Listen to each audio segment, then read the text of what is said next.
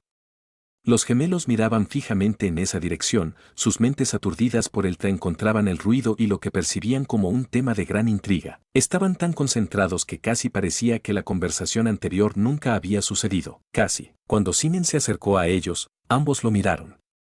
Percy se replegó visiblemente en su caparazón y la guardia emocional de Perséfone se levantó al instante. ¿Qué está pasando allá? ¿Recuerdas lo que te conté sobre tu prima Thalía y sus amigos Luke y Annabeth? Un solo gesto de asentimiento y una sola mirada muerta hacia la tierra. Actualmente están intentando ingresar a las fronteras del campamento mestizo, pero los secuaces de tu tío, Chispeante o Emo.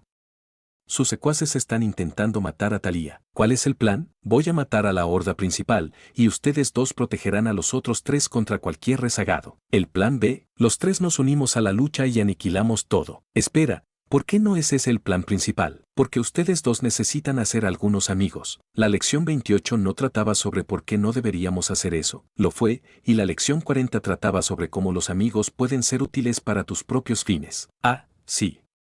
Vamos, Percy. Perséfone agarró el brazo de su hermano y lo condujo hasta donde los tres podían sentir formas de vida orgánicas no monstruosas. Simen les enseñó a los gemelos a sentir hidro. Es cierto que estaban todos en medio de una espesa niebla, por lo que sentir no era realmente difícil. Pero de todos modos, ahora Simen tenía que hacer lo que menos le gustaba además de ser un shinobi, jugar a ser héroe. Es cierto que sirvió para un propósito superior y allanó el camino para que los planes salieran bien, pero aún así,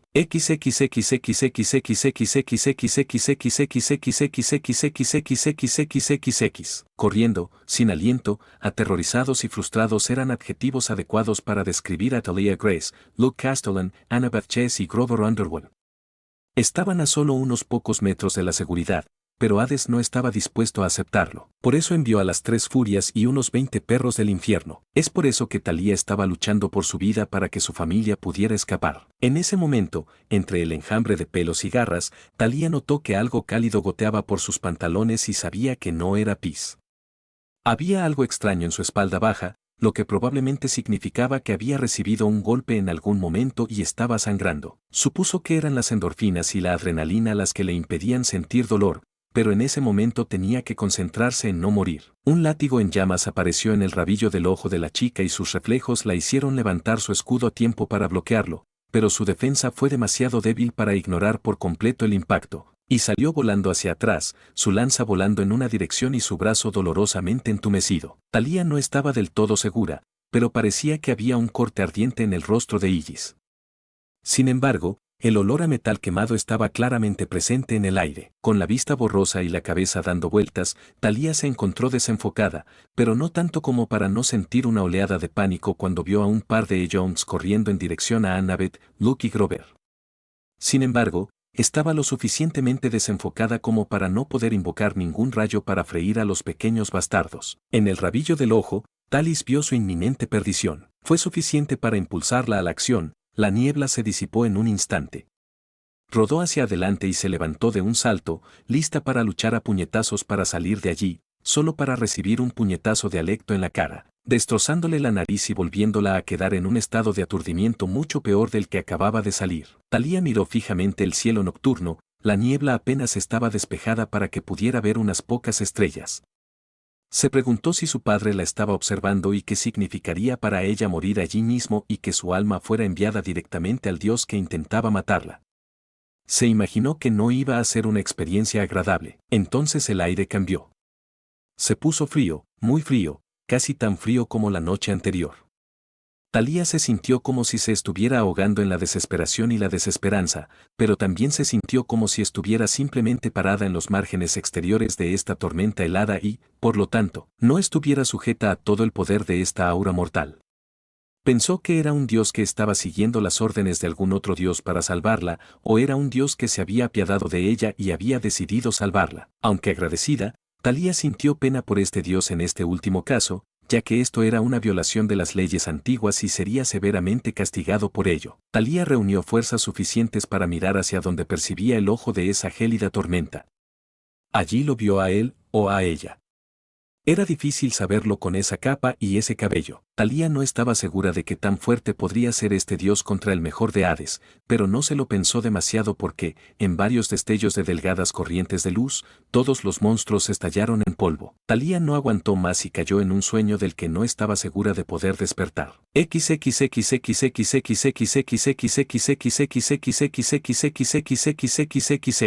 Luke estaba abrazando a Annabeth, que sollozaba. También le caían algunas lágrimas de los ojos.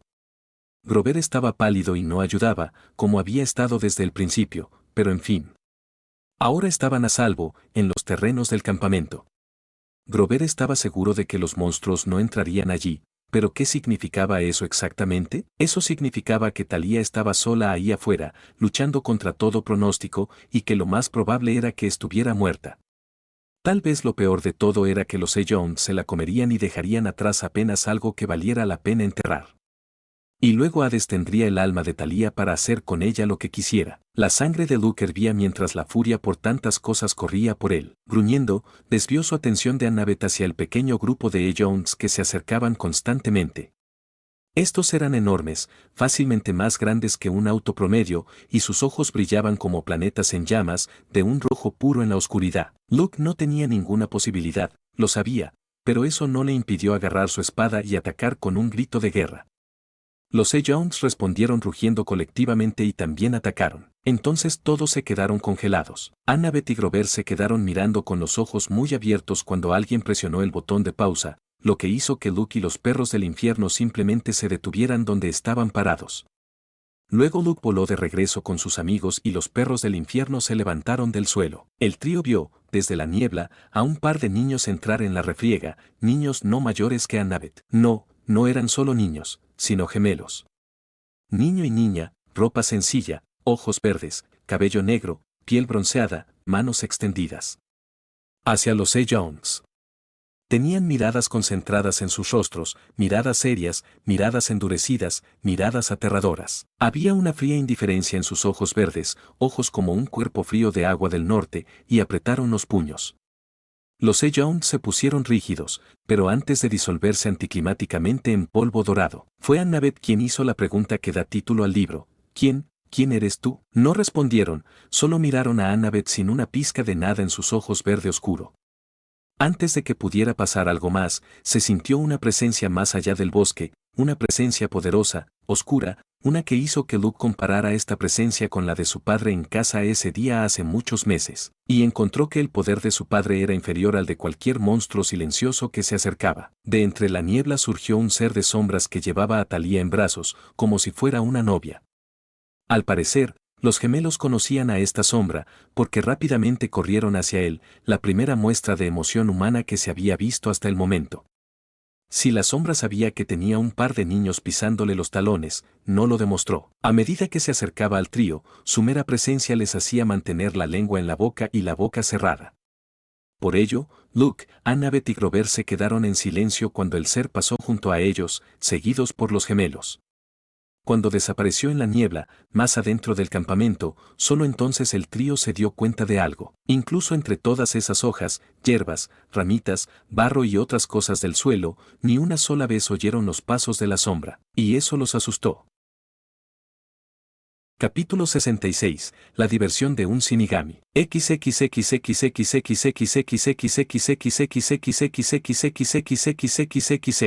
Dionisio, como todos los residentes de esta molesta guardería, lo sintió en el momento en que esa gélida aura surgió justo más allá del límite de la propiedad. Era fría, invocaba desesperación y desesperanza, hacía que todo se congelara, mataba plantas e insectos, y demostraba por qué Artemisa había sollozado durante la reunión del consejo hacía unas horas. Pensando en dicho encuentro, Dionisio se burló.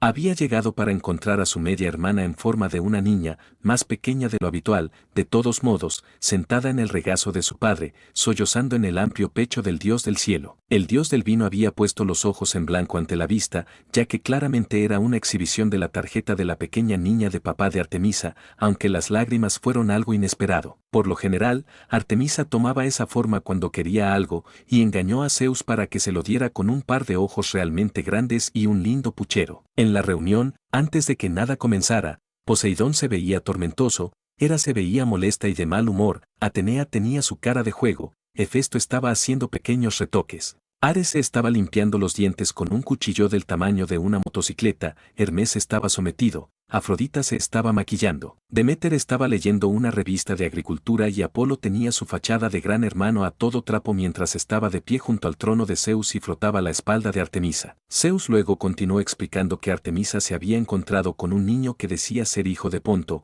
un niño que estaba embarazada de los hijos gemelos de Poseidón, lo que sorprendentemente no terminó con una pelea o una amenaza de guerra. Progreso. Dicho niño también era una amenaza y una amenaza para el Olimpo, y necesitaba ser controlado de inmediato. Ups, tacha eso, no se había logrado ningún progreso después de todo. Durante este discurso, la orgullosa y poderosa Artemisa se había puesto a chuparse el dedo para ganarse puntos de compasión. Zeus devoró el acto como si fuera un coño y declaró que ese chico debía ser encontrado inmediatamente, bla, bla, bla. Todo eso estaba muy bien, pero Dionisio estaba bajo castigo, ¿recuerdas? Confinado a este campamento, ¿recuerdas? No lo dijo en voz alta, por supuesto, pero aún así. Era una gran excusa para no tener que preocuparse por una misión de búsqueda de alguien que estaba destinado a aparecer aquí en algún momento, y he aquí que, aquí estaba el niño. Dionisio culpó a Artemisa por esto. Hubo muchas cosas que no se trataron durante esta reunión, como cómo Artemisa encontró a este niño, qué intentó hacerle, si lo atacó, etc. Faltaban detalles cruciales en toda esta situación y a Dionisio no le gustó. Diablos, por lo que sabía, Artemisa había intentado quitarle los gemelos de Barbacle al niño y al niño no le gustó eso, o Artemisa había saltado sobre el niño y había tratado de convertirlo en un yaquelope, o incluso en una hembra, solo para fallar miserablemente. Semi-primordial, ¿eh? Algo así era inaudito, así que no había forma de saber cuánto poder tenía realmente este chico, y ahí estaban los olímpicos, intentando básicamente asesinarlo por una situación desconocida y con circunstancias desconocidas.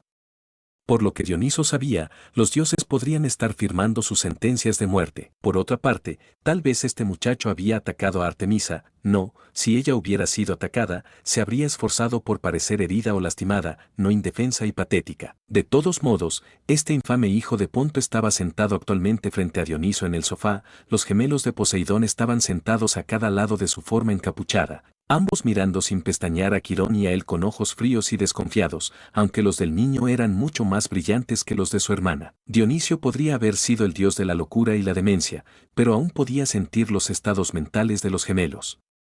No estaban locos ni dementes, pero estaban marcados, traumatizados y gravemente dañados. Sin hurgar en sus mentes, Dionisio ya podía decir que, cualquiera que fuera la familia mortal de la que provenían estos mocosos, no había sido una buena. El dios del vino casi sintió simpatía por los niños, pero luego recordó que existía una profecía del fin del mundo sobre ellos, y eran semidioses, también conocidos como héroes, y por lo tanto crecerían para ser pequeños idiotas manipuladores que no se preocupaban de una forma u otra por aquellos a quienes lastimaban durante sus inevitables aventuras. Bueno, podrías llamar a Dionisio hastiado y cínico si quisieras, pero al final no importó. Así que eres el infame hijo de Ponto que tiene a Artemisa en un aprieto. Quirón se atragantó con la saliva, pues no estaba informado de los acontecimientos que se estaban produciendo. Dioniso le dio una paliza al centauro en la espalda y este resopló. Ponto, el muchacho asintió. Sí, Pontus. Puedes llamarme Luz, ya veo, y estos dos de aquí, no son tuyos, ¿verdad? No. Son de Poseidón. Dionisio examinó rápidamente la posición de los gemelos alrededor de Light.